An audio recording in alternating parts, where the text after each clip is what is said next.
Okay, so welcome. So happy to see such a big crowd on this day. Some familiar faces in the crowd, and I have to give a special shout out to my mom who's on the line. She joined in. She's been retired for many years, but she said she wanted to check this out. So, Mom, Patricia, nice to see you online here, and hopefully you'll get some tips on how to be happier at work. Okay, so let's get started properly. We're going to go through three things today. We're going to talk about how you have to love Sweet Home. We're going to talk about how if you have to cut your own hair, and we're going to talk about how you have to get a basketball net. But first, as Aaron said, in case you missed the first part of this series, I'm just going to go quickly do a review on what we did that last time. It was similar. So part one, you might have seen the video. We had three similarly abstract concepts. You had to get a quarantine cup. You had to grow out your hair, no matter the style or color, and you had to learn Alexander Hamilton on the piano. So those were the three things that we talked about that time. Let me give you a summary and a recap of where I've been since then. This was back on April 30th that we originally did part one. So, we're about 9,000 days later in terms of our, quarantine and things like that. Quick review on what happiness at work actually is. You've probably seen this slide before if you've ever heard me talk, but I keep going back to it because it's a simple way to explain a very complex subject.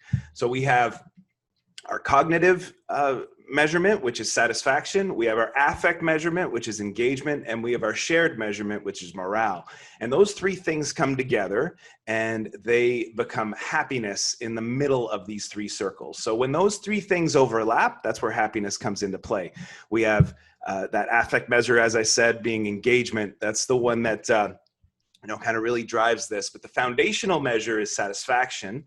And satisfaction, in summary, is when we like stuff at work. I like my pay. I like my job. I like my level of recognition. I like being kind of the key word. If I like stuff at work, I'm cognitively satisfied. So my brain's in good shape. It's the baseline for happiness at work. You need it before you can get to any of the other circles, but it starts with satisfaction. It doesn't mean you're happy if you're satisfied. It just means that you're in the game. You're in the front door. Once you do have that kind of ticked off as liking things at work, we can start to love things at work. And that, of course, is this affect measure. Engagement is when we start doing things. It's actually one of my drivers today. It's the one around cutting your own hair. Is all about loving the things that you do and being able to choose the things that you do. So when we love the things that we're up to, we can actually make those choices and use that autonomy to, set our own path. And that's what, cutting your own hair is all about. And then the third one is, of course, what we love. And that's the hardest one to sort of get a grasp of, because it's not only you that has to have these feelings, it's your entire team. So when we like the things and love the things, we can do that all we want. But when we as a team or we as a group kind of get let down in terms of that shared love, it's when we can not be happy. In the research that I originally did back, a few years ago now, that was the most fragile of these three measures. It's the one that could be squashed the easiest. So we had to take care of that one. Now, another thing we talked about, again, in terms of review from the part one, is how COVID has been impacting all of this stuff. So I drew in these spiky balls at the time. I was hoping that we'd be done by these by now, but obviously, we have to stay safe and keep going with the distancing and things like that, although we are slowly making our way back. So let me talk about what has happened to these circles in the environment that we've been in for the last three months. Satisfaction's under pressure because of the uncertainty surrounding basic job functions, right? Like pay, training, recognition. Honestly, I know a lot of colleagues of mine have been reduced pay, have had, been laid off and things like that. So you're lucky if you're even getting a paycheck. So the things that you like about work are not really high up on your list right now. So that one's been under pressure for sure. You're super lucky if you're even getting anywhere near what you used to get. Engagement is harder than usual in these times, because the strategy horizons for most organizations are blurred and fuzzy, right? So we don't know where we're going in 6 months, a year, and that's hard. And that's what kind of shapes engagement. When when I have to make choices about the work that I'm doing on the daily and really tapping into my top skills, I can't really do that without having a horizon, right? Having an aim. So we're uncertain about how we can contribute. And unfortunately, that's abundant right now. And then morale is more fragile than usual. I said it was the most fragile, but it's more fragile than usual because typical collaboration and organizational community and, just missing your colleagues is really coming into play here. And it's been tested and stretched with physical distancing as we've been doing. Of course, we've been trying our best with Zoom meetings and everything like that. And we're slowly going to have the back to work program that Excellence Canada is working on. But generally speaking, it's a tough haul for sure. And we've had an emergence of all of these Zoom meetings. And again, I'm thanking you guys for coming on. It seems like that was a novelty at first, but we have a bunch of people on the line here listening away. So that's awesome.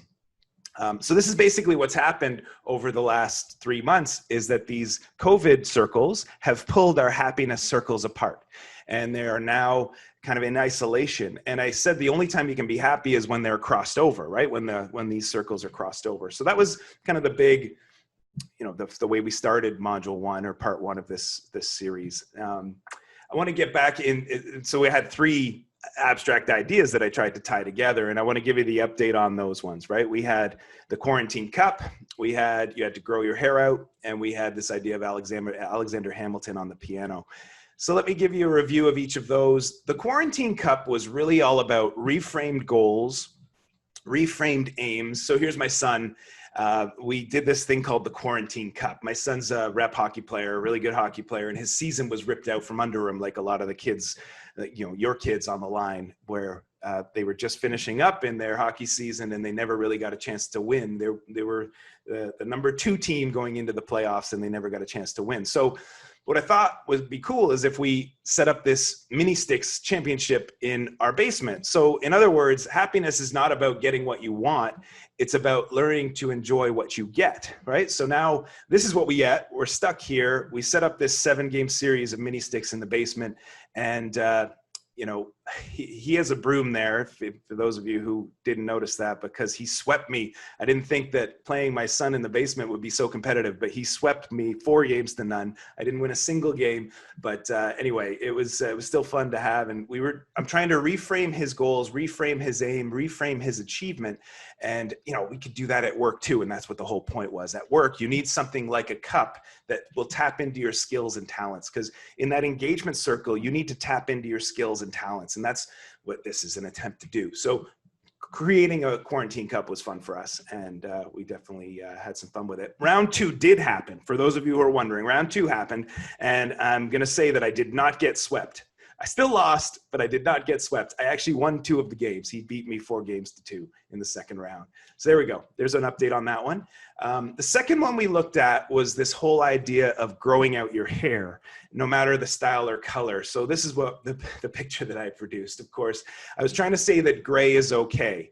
And the quote that I was sharing in this one is that there's nothing either good or bad, but thinking that makes it so. So my hair was getting pretty wild. And I thought, hey, let's just go with it. Like I didn't have too much gray in there, but I did have wild kind of poofy hair on the sides and things like that.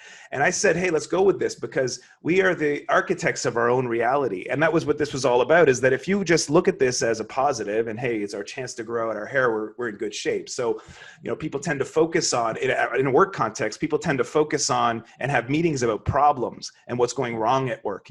And if you look at a typical week, at work and count the hours that you're focused on problems, it probably outweighs the hours that you're focused on strengths, right? So this is the idea that we wanted to do, is focus on strengths a little bit more and think about strength, and that, gratitude helps with happiness for sure. So I've changed my tune on this one as per one of my new points on the July 9th version of this. But we definitely think gray is still okay for those of you on the line who are in that boat. The third thing that we looked at was this whole idea of Alexander Hamilton on the piano. So the webinar, by the way, on the first time we did this on April 30th was called What Day Is It? So I called it the What Day Is It vortex. I'm sure you've had that feeling in the last 3 months where you can't really grasp the day of the week. You don't know what day it is. We're often lost in the past or worried about the future, but happiness lives in the present. And that's what we're definitely want to focus on. So this here deal is I actually learned how to play the song Alexander Hamilton on the piano, and I put the chords together and I sang a song about this. But what I was really trying to get at was that your brain needs newness. It craves newness, and that newness kind of shakes you out of that what day is it vortex. So I was trying to get people to think about how they would do something new and try something new, try a new skill, use a new software program, master something new. And that was what this was all about.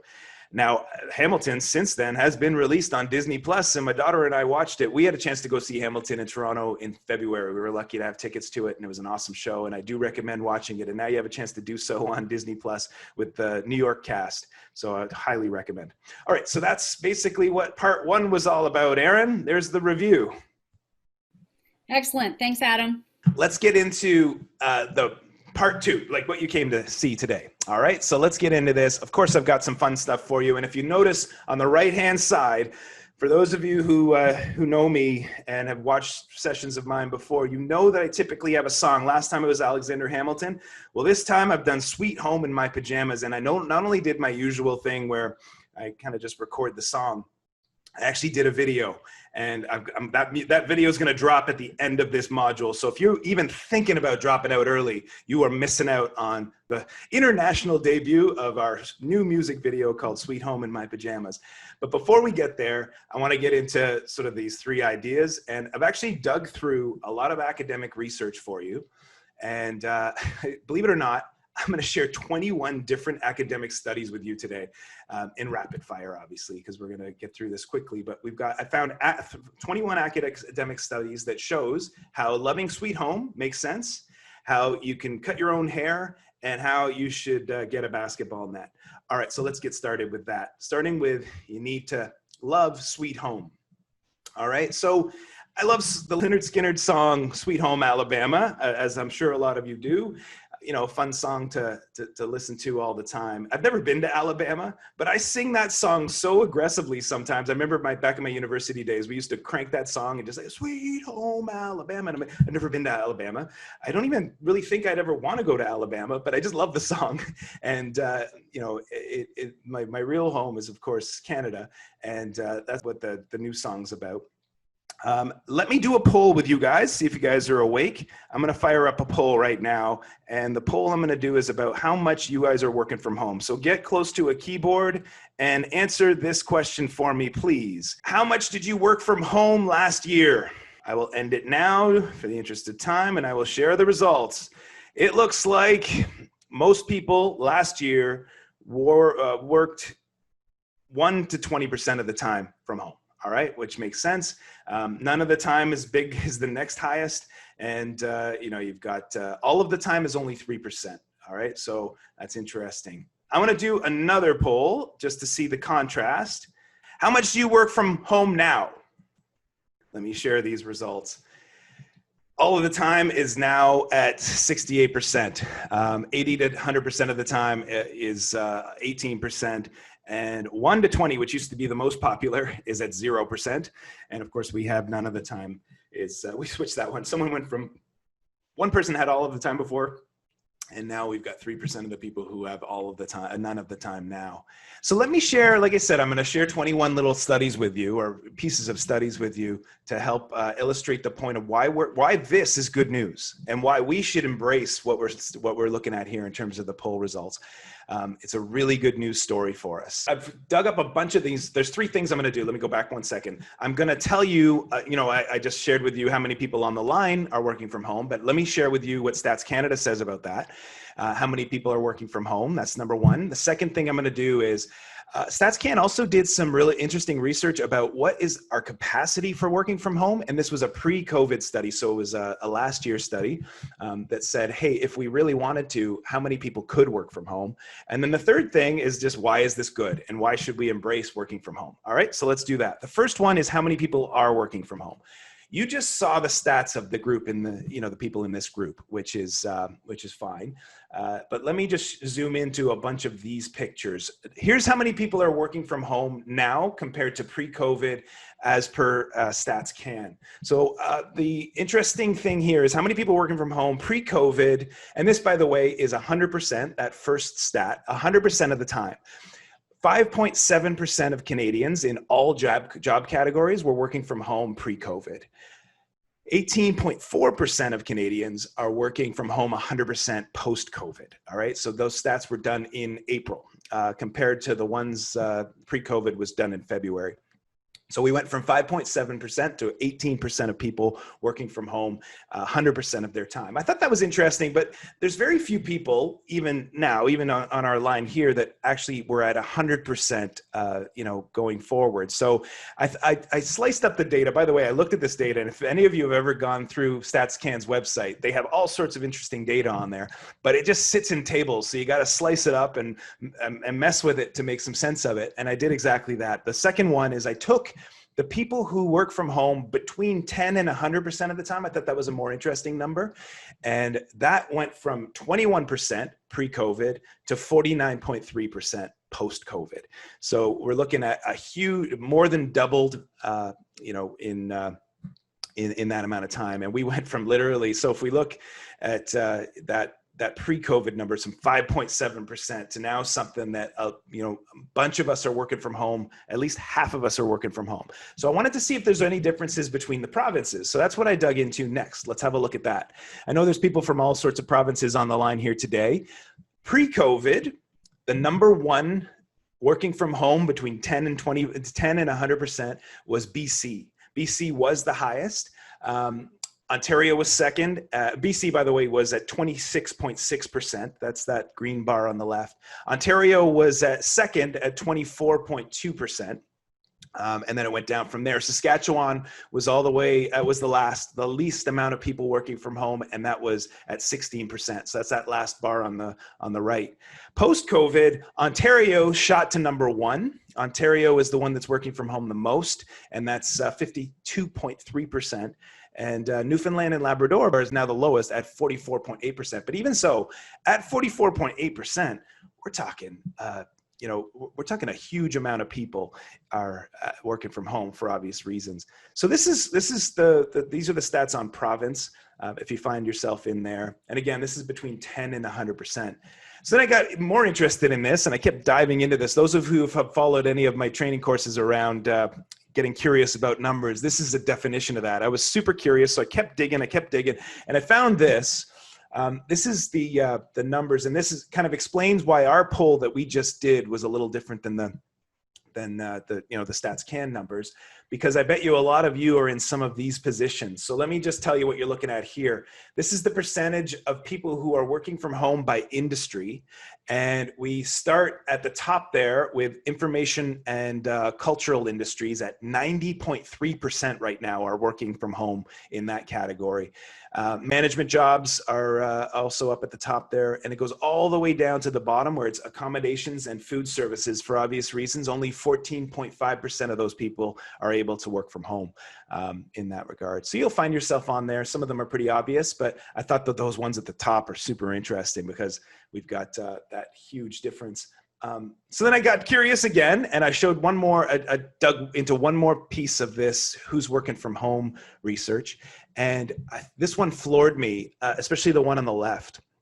I know a lot of people on the line are from government organizations where pre-COVID, you were very unlikely to work from home in any large capacity. So pre-COVID, in this particular case for government agencies, was 10.7% of people were working from home. And that has grown to 76.8% of people working in government. Not-for-profit organizations went from 20.1 to 77%. And of course, private sector is the lowest number. And the reason being is that it includes the most industries out of the previous data set, which is interesting, going from 22 to 46.3%. So that government agency one floored me. All right, so that's how many people are working from home. All right, let me then build on that and say, who has the capacity to work from home? So this is the one, I just pulled a couple of studies from who has the capacity to work from home. And I broke it down to age and education level. So that's something, again, this was a pre-COVID study. It was done in 2019. And I thought it was interesting to show why, again, a lot of the people on the line here today are working from home, are able to work from home, is probably has something to do with education, and it probably has something to do with age. So I thought this was interesting. The highlight here is that if you have a bachelor's degree or higher, 60% of jobs have the capacity to work from home in that kind of space. So the most jobs, as you get more educated, you can do those jobs and transfer your skills to home. Doesn't mean that they are working from home. It just means they have the capacity to work from home. That was what this study was about. And then, of course, less than high school was only 12.7%. So if you're, if you're less than a high school grad, so the jobs that are available, only 12.7% of them can be done from home, and the rest kind of sit here as well. I thought that was kind of neat. And then I got curious about ages, and you'll find yourself on here somewhere. If you're young, you can't work from home generally. You got 20.5% of the jobs that are available are work from homeable. And then if I find myself on this chart, I'm happy to say that I am in the peak capacity to work from home age. I'm between 35 and 44. So that's the highest, at 44% of people can work from home in that capacity. So again, I thought that was interesting. That was from the Statistics Canada Labor Force Survey in 2019. All right, so why does this all matter is my last point on this. And I want to talk about two things in particular. Why working from home is good. It sounds like a no-brainer, but I want to explain why using a couple of studies. And then why one of the biggest things that we are no longer doing is commuting. And I want to talk a little bit about that and how that's helping our brains. Okay, so why is working from home good? People are happier when they work from home. If you think back to any study that was any survey that you did at work in the last couple of years, you probably said, hey, people are, I want to work from home. I want to work from home. I want to work from home. And the reason being is because you're generally happier when you work from home. So this was a study that was done, a Gallup poll, a Gallup study that was done in early 2020. So pre-COVID, but still really recent data. And it says the link between engagement and working from home. And what I want you to shift your attention to are the green bars there. The green bar is the percentage of engaged employees. And what we're talking about in the percentages is how much you work from home. So the 60 to 80% of people who work of the time you work from home are the most engaged audience, and they have the least number of actively disengaged, which is the white bar.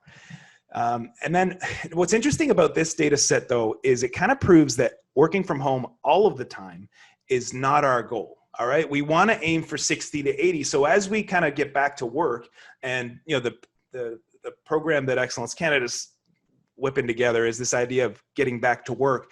We don't want to get back to work 100% of the time from home. We want to aim for that 60 to 80 to start. So when we're doing alternating arrangements, getting back to work, that's the kind of thing that we're aiming at, as opposed to all of the time, because our engagement goes back down when it's all of the time. Another study that I looked at by Hickman and Robinson was that 54% of workers say that they'd leave their job for one that has flexible work time. And again, this was a 2020 statement pre-COVID. And that's more than half of people want to have more flexible arrangements. And now we're actually sitting on the most flexible arrangements that most of us have ever had in our entire careers in the last 3 months. So we need to tap into that and recognize the benefits of this. I know a lot of weird, horrible things have been going on in the last 3 months, but we can at least recognize that, hey, we're sitting on something pretty interesting. So I told you the second thing that I wanted to share with you was how people hate their commute. So no one misses the commute, and that's a throw in something that we're going to talk about later, but no one misses the commute. All right. Here's why. And I've got a bunch of studies that I want to share with you. The first one's around Statistics Canada, and they found that 29% of people who use their car to get to work hate their commute. Public transit users, I know there's some of you on the line, had levels of dissatisfaction that were even higher at 47%. So that was Stats Can. Unbelievable. You know how long commutes are? I know we have people from all over the country on here today.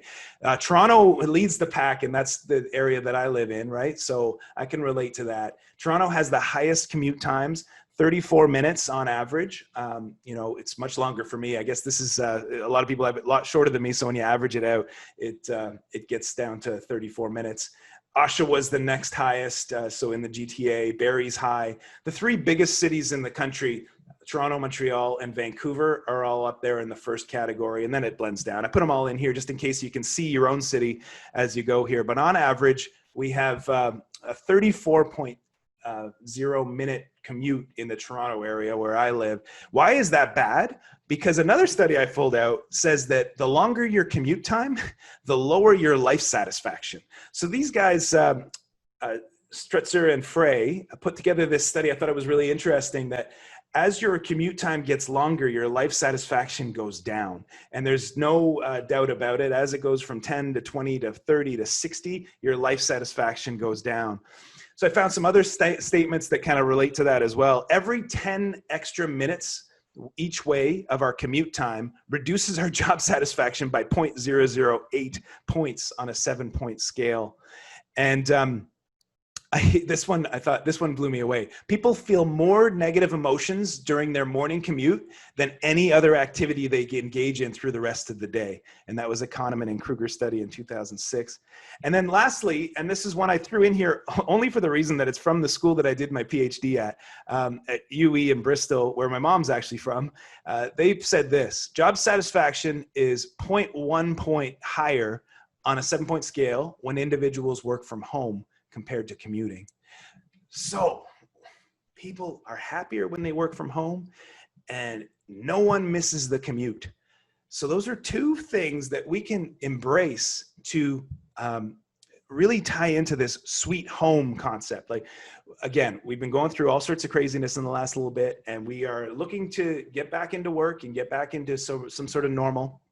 But we also have to recognize the strength. It's back to that whole gray hair concept that I covered last time, is that if you recognize what's going on and how good it is and how much better it is now than it was before, then maybe we can reframe our mind. Again, our brains become the architects of our own reality, and that's what we're kind of looking for here. So as I did last time, if you're new to this, I did put homework in here, and basically there's 2 questions of homework for every single for all the three, the 3 ideas or the 3 abstract concepts. So in terms of your work from home homework, here's what I think will help you raise your levels of happiness.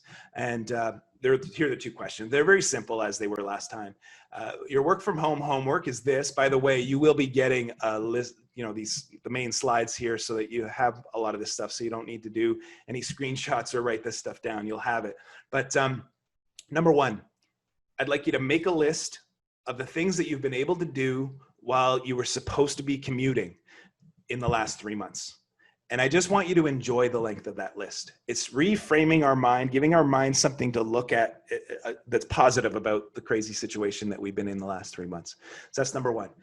Number 2, if you're like me, you've been sitting in a home office for the last 3 months.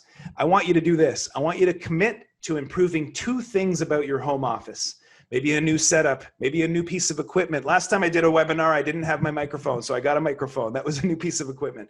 New decor. I actually set up, I have this Best Dad Ever sign that my daughter gave me for Father's Day. I'm just kind of nicely setting up my little home office here, and that's number 2 homework for you. Okay, so that's the first one. Let's keep moving with this. Let's get back to our original thing. And the second one is this idea of cutting your hair. I bet you some of you are wondering if I'm serious about this. And I want to prove to you that it is definitely something that I've done. If you've noticed my hair, it's a self haircut. And I want to show you how that's done. So that's what we want to talk about. Of course, I'm not literally talking about cutting your hair, although I did do it. Everything in this presentation is true. I'm talking truly about autonomy and how we should embrace autonomy and why we should be embracing job autonomy in this current environment. So let me remind you what I looked like back on April 30th, the last time we did a webinar together. That was what my hair looked like. Notice that the sides of my haircut are, the sides of my hair are poofy beyond extreme. And here's what I look like now. You can see me on the screen as well. But, I've definitely taken time to shave down the sides of my head. I'm dead serious, and I've got a little video to prove it. So let me show you that right now. Check this out. All right, I'm gonna do a quick demo on how to cut your own hair. All right, so here's what I gotta do. Sitting here, I got one of these clipper thingies. You get your hair nice and wet like this. Brush it backwards. On we go. Number 2, And we're off. Ready?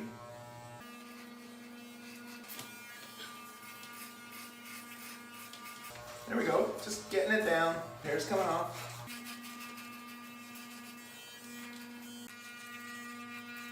Just keep going until it stops making noise.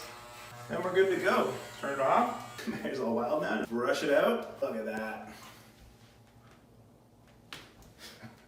All right, notice the clip, the main message there, and it was really technical. It was just do it until you don't hear any more noise. So there's my tip for you. Pro tip: that video I'm going to throw on YouTube. It'll likely go viral just because of how good my hair looks now. Laugh out loud, because I know some of you are saying, "Hey, I'd rather go to a barber." The reason why I didn't want to go to a barber is I didn't want to go through all the mask wearing and everything like that. But I'm sure I eventually will. But anyway, it started out with me just cutting my hair, so I can actually cut my hair every few days on the sides. If you notice, my hair in that one picture is that it poofs out on the sides, actually poofs out on the top as well, unless I put product in it. But when it's a big thing, I look like I have clown hair, and that's what I'm trying to avoid. So let me talk about what I mean by cutting your own hair in a work context. Obviously, it's not about cutting your own hair, although I do welcome you to do it, and you are welcome to do it. I want to talk about autonomy. So let me define autonomy for you, and then I'll share a couple of studies about autonomy and why it's a good thing. So autonomy is all about needing to be in charge of our own experiences and our own actions. So that's what we're aiming at. That's why cutting your hair is exactly that, is that I didn't want to go to the barber. I just wanted to cut my own hair, and that's what I did. So the pros of autonomy are those that take charge, demonstrate an enthusiasm and an eagerness to participate in various activities or behaviors because they are in alignment with the individual's interests and values. When I was defining happiness for you, the bottom circle is all about this, is when you are engaged, you don't clock watch, you don't check into things, you just work harder because it's aligned with what you are interested in and what you value. We want to tap into this as much as possible. Now, here's the con of autonomy. The con of autonomy is it can be scary as hell, which can't be more present in terms of cutting your own hair, right? Picking up a clipper and actually just blasting through your own hair. I'm sure people on the line didn't believe that it was true and are saying that, hey, how do you even do that? That's scary as hell. Well, very much like autonomy at work, it can be scary as hell because you have to make your own decisions about what you're going to work on, what you were going to work on, and when you're going to work on it. But when you do, I found some studies to help support why this is important. And this was one that was published in 2017 by Wheatley, and it said, autonomy in the workplace has positive effects on well-being and job satisfaction. Greater levels of control over work tasks and schedule have the potential to generate significant benefits for the employee, which was found to be evident in the levels of reported well-being. So they had that connection between well-being and autonomy. The more choice you have, the more, the more well you are and the more satisfied you are with your work. So let me dig into this a little bit further and how we can embrace job autonomy and what that actually looks like. There is a quote there is a notion that I hate, and I hear it a lot in work contexts, as people say, oh, you got to work smarter, not harder. And I hate that paradigm, and I want to shatter that paradigm. I want you to be flexible to work on what you want, when and where you want to. We're all in a position to make choices like that right now. I know for me in particular, it's like that because I'm not running out and teaching 5 days a week like I was last year. As it turns out, if you give people the freedom to work smarter, they actually work harder. That is what my entire happiness research proved in the bottom circle, is that if you give someone what they want to be doing and what they should be doing, they're not watching the clock. They're just doing it. They're doing it because it's aligned with their values. It's aligned with what they want to do. And they work harder as a result. So forget about time tracking, forget about office hours. And I know this is hard for some of the organizations on the line, and that's why I'm a little bit extreme with the language here. We have to shift our priority to flexible schedules, personalized job crafting. That's a whole concept that I love, is that we can craft our own job and do the things that you love doing. And as a result, and they of course have to be tied with mission and vision of the organization. And that's why COVID's kind of hit that bottom circle, because it's pulled it back. We don't have as much purpose and aim to aim at. But in this case, of course, family time and working towards happiness are part of this. So we got to forget all that stuff. Forget that time tracking, forget office hours. And my kind of the summary here is that less control over your time equals more value for your mission-driven focus. And that's what you should be aiming at.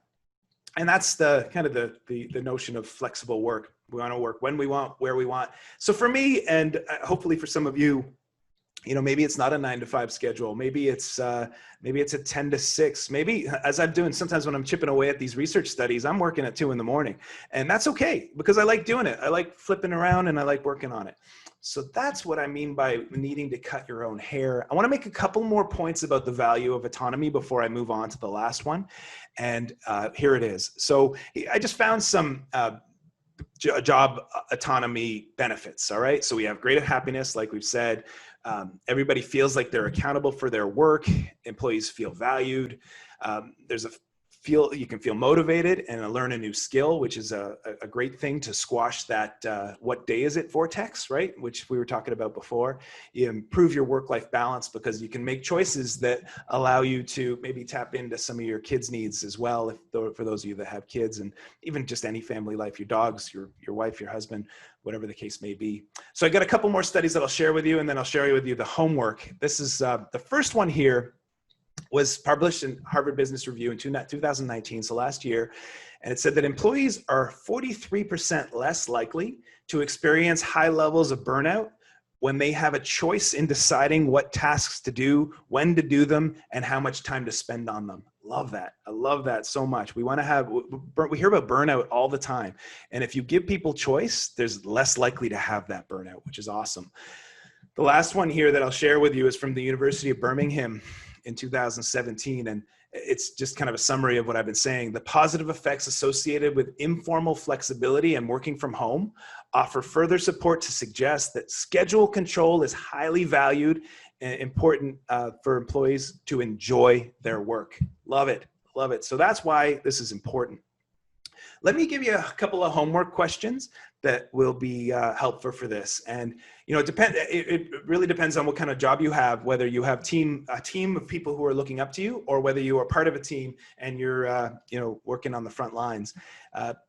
You have to take a slightly different approach. But here's my questions for you. The third question of your homework, and this is the autonomy homework.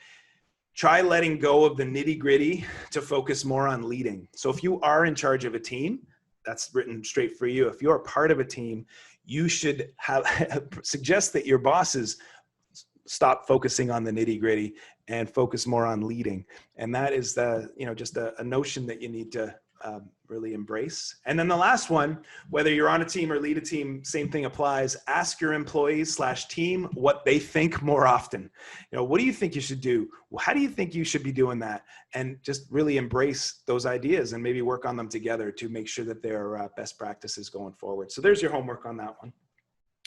I got one more thing for you, and it's this whole idea of getting a basketball net. All right, so let me share this with you. Basketball nets is my equivalent to exercise and the benefit of exercise at work. So let me share that with this one with you right now. So but first of all, this resides on the point that you need to be able to get your hands on a basketball net. Basketball nets have been super popular the last, the last 3 months. I did manage to get my hands on one and install it. Here I am installing the basketball net in my driveway. So I didn't want to have a pole that I had to drive around with my cars. So I put the basketball net right on my garage. And here is a picture of me dunking on that net. Of course, the net is regulation height. It's of course 10 feet. Don't judge. You can see how I'm at least 4 feet off the ground there. But so this is a regulation height net. And of course, I have the ability to dunk on that net because I'm so athletic. I'm literally, 3 inches off the ground there.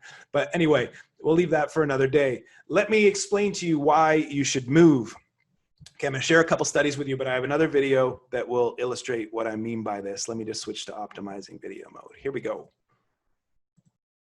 This is me installing a basketball net in my driveway. Check it out. All right, one of the things you got to do is get a basketball net. So that's what I've done, installed this basketball net in my driveway. And we just take shots nonstop, getting all sorts of good reps in. Sometimes you gotta stay in, and you know where I live. Yeah, you know what we is. Sometimes you gotta stay in. Welcome to my house, baby, take control now. We can't even slow down. We don't have to go a while. Welcome to my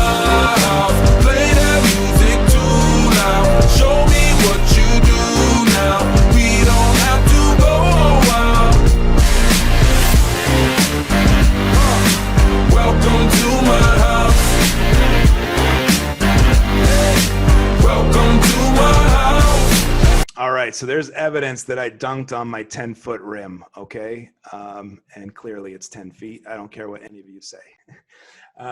So there we go. You have to use some exercise. And let me prove to you why that's important. And we're probably up to what, number 17 or 18 of these mini studies that I've shared with you. Let me share a few more with you. So it's not just me saying it. There's a lot of people that say that exercise is important, and it's something that you have the ability to tap into now. I know, looking at and talking to friends and colleagues, that it's been something that has been difficult over the last 3 months to really maintain some level of exercise. But I want to encourage you to do exactly that. And here's why. 30 minutes of exercise, 3 days a week, improves mental health by reducing anxiety, depression, and negative mood, and by improving self-esteem and cognitive function. So it taps into your brain and makes your brain work better. And that's a study that was published in 2006. I have this other one that I thought this blew me away. It was by Neiman and Wentz in 2019. And they said this: moderate exercise boosts immunity and reduces the risk of upper respiratory tract infections by 40 to 50%. Check out that little chart there. All you're looking at there is the upper respiratory tract infection risk on the y-axis. And over the course of time, if you're not doing any exercise, you're at the 0 right there. If you are doing moderate exercise, the risk reduces by 40 to 50%. And then of course, what's interesting about this study that you can go into if you want to Google it, is that if you do heavy exertion, way more than 3 to 5 times a week, 3 times a week at 30 minutes, it actually increases your risk of upper respiratory tract infection, increases 2 to 6-fold, which I thought was really interesting. So don't do this every single day, running marathons every single day. Just do moderate exercise 3 to 5 times a week, and you'll be good. You'll be in that reduced risk. And we're all worried about upper respiratory tract infections at this point in time. So we want to reduce the risk to that. Only moderate exercise helps with that. It's better than 0. So there's a couple studies there. I also want to show you how it's good for the brain. And I did, here's, speaking of running marathons, that was my son, by the way, in that clip doing the basketball shots. And here he is again doing a 5K race at the Toronto Waterfront Marathon with me a couple years ago. He was, he started to get interested in running, and I'm all for that. So we did one together a couple years ago. But let me tell you why it's interesting to do. And it's another supportive study by Aker in 2010. Exercise releases endorphins and boosts positive mood and broadens our thinking and improves our working memory. All good things, all things we want right now at work. All right, so these are things that we're aiming for and hoping for. I've got one more study that I want to share with you about exercise, and it's one that was published by Yale and Oxford, Yale and Oxford study that I pulled into, and I got 2 things that I want to share with you about that. It's the link between exercise and happiness, and some more things about how it relates to pay and how exercise can actually put more money in your pocket, at least conceptually. So let's look at the first one. The first one, first of all, the study is based on a cross-sectional study of 1.2 million people over 3 years. And they found one of the big conclusions. This is Shekrud in all in 2018. And they said that those who exercise regularly tended to feel bad 35 days a year. So exercise doesn't cure all, obviously. But then the people who were non-active in the same data set, in the same 1.2 million people, felt bad 53 days a year on average. So that was up 18, days between the two. So that was everything else was grounded in terms of their research methods. And they noticed that people were unhappy more often when they didn't exercise. Again, this is the 3 to maximum 5 times a week doing moderate exercise. Things like running, biking, basketball. We're not talking about heavy weightlifting and marathon running, right? We're talking about moderate activities. The last one I wanted to share with you out of this blew me away. I thought it was interesting. So those of you that exercise might feel that you have more money in your pocket, because here's why. Physical activity, physically active people feel just as good as those who don't do sports, but who earn $25,000 more a year. So you'd have to earn a lot more to get the happiness boosting effect of sports. And that's one of the things about this study. I read through most of it, that they said that group sports is one of the things that drives it the most. But yeah, people who don't exercise felt $25,000. It took them $25,000 more to be just as happy as someone who did exercise. Blew me away. So anyway, here's your homework for this one. I've got 2 homework questions for exercise. And here it is here. You have to move more. And it's a simple one. Again, all of these homework items I hope are simple for you, and you can start to implement them in the days and weeks to come. Find time in your week to do 30 minutes of exercise. That might be a walk, it might be a run, it might be a bike, it might be a basketball like my driveway has. You know, it's amazing how much sweat you get off, especially on hot days like today when you're just playing basketball in the driveway. And then here's the second question, do it again and again. We want it 3 times minimum. And you know, obviously more can be detrimental. So just at least 3. 3 is your aim, and 30 minutes each time. And by the way, just on that time, a lot of these studies that I kind of dug through suggested that 3 times 10 minutes is not the same as 30 minutes. All right. So they're saying 30 minutes is the increment that you're looking for 3 times, but not 9 times 10 minutes. We want 3 times 30 minutes. Just a fact for you that I found in the research that was interesting. All right, so that's it. You now know how to be a little happier. You got your homework for all 3. Before we go, Aaron, I gotta do my music debut. The music is about to drop, and we're gonna do that now. Are you guys ready to see the national debut of Sweet Home in My Pajamas? Are you ready, Aaron? Oh, let's do it. All right, let me just optimize my screen here. And then we'll take questions afterwards. So we'll hop back on, okay? So here we go. Here's my song. Enjoy. Welcome to my house. Got my daughter here helping out with the music video for Sweet Home in My Pajamas. Let's go. 1, 2, 3. Turn it up.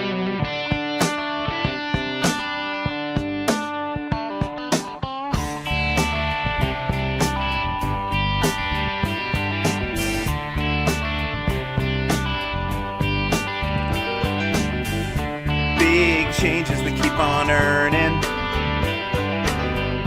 Cut your hair, set up a home gym.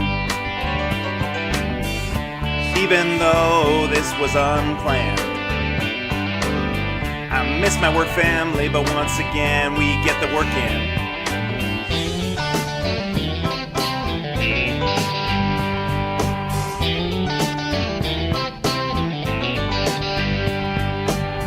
Well, I heard that among the things we transfer, here's the deal, we don't go downtown. Well, I hope my team will remember, we get more done with office shut down anyhow. Sweet home in my pajamas, where we meet today on Zoom. Sweet home in my pajamas, ignore my kids when they come into view.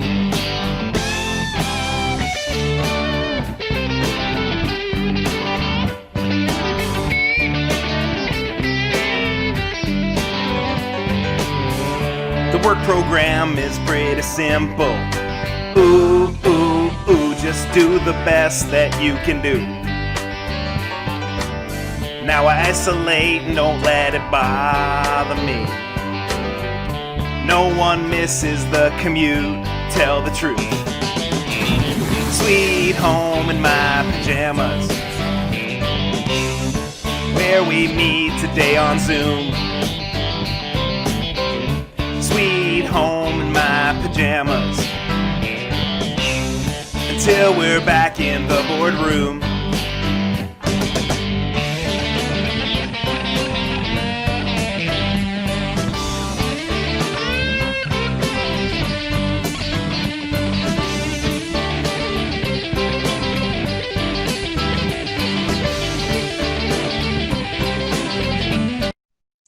All right, that's it. That's it. That's a wrap, folks. Let's open it up for questions. Anybody want to jump in? Let me see. All right, Aaron, we're back. Let's Adam, go. I think that's your best video yet. Thank you. Thanks for all those tips and tricks and linking it with all the research, Adam. That was So okay. as a summary, we might do another one of these in a couple months. Who knows? But always look at our calendar at Excellence Canada. We've got a lot going on. Every week we try and do either a excellence chat like you just witnessed, or a live course that is part of some of our certification programs. So please jump into that. I do think my video has the potential to go viral. And when I say viral in an Excellence Canada context, it means more than 13 likes on our Instagram. So I think we could probably get more than 13 likes on Excellence Canada's Instagram, maybe. But anyway, we'll see. All right, guys, I think we're signing off. Right, Erin? Yeah, thank you, everyone. See you later, guys. Have a good one.